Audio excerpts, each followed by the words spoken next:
Hi praise the lord. దేవుని పరిశుద్ధ నామానికి స్తోత్రం కలుగును గాక. ఈరోజు దేవుని వాగ్దానము లూకాసు వార్త 10వ అధ్యాయము 19వ వచనమును చూద్దామా. ఇదిగో పాములను తేళ్లను త్రొక్కుటకును శత్రుబలమంతటి మీదను మీకు అధికారం అనుగ్రహించి ఉన్నాను, ఏదియు మీకు ఎంత మాత్రమో హాని చేయదు. ఆమె హల్లెలూయా. ప్రియమైన సహోదరి సహోదరుడా, ఈరోజు పాములనే శ్రమలు బాధలు మిమ్మల్ని వెంటాడుతూ ఉన్నాయా, మిమ్మల్ని వేధిస్తూ ఉన్నాయా? అయితే ప్రభు అయిన క్రీస్తును మనం ఆశ్రయించడం ద్వారా, ఆయనను మనం ఆధారంగా చేసుకునడం ద్వారా వాటి నుండి విడిపింపబడగలం, విడుదలను పొందగలం. అవును, తేళ్లని ఒక ప్రమాదాల గుండా మీరు వెళ్తూ ఉన్నారా? నష్టమును కీడును మీరు చవి చూస్తూ ఉన్నారా?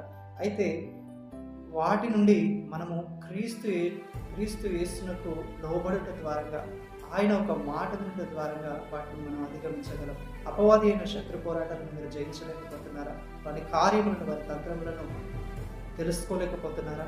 అయితే క్రీస్తు యేసునందు మనం మేలుకోగా ఉండడం ద్వారా, అంటే దేవుని వాక్యాన్ని ధ్యానించడం ద్వారా, ఎక్కువగా ప్రార్థించడం ద్వారా, పరిశుద్ధమైన జీవితం జీవించడం ద్వారా మనం అపవాది క్రియలను లయపరచగలం, వారిని ఓడించి విజయమును మనం పొందగలం. కాబట్టి ప్రియమైన వారలారా, నీకు హాని చేయనది, నీకు అపాయం కలిగించినది, నిన్ను బాధ పెట్టినది, నిన్ను భయపెట్టినది ఏదైనా సరే, క్రీస్తులో నీకు విజయం ఉంది. క్రీస్తు చెప్తూ ఉన్నారు ఏంటంటే, ఏ దేవుడు నీకు ఎంత మాత్రం హాని చేయదు.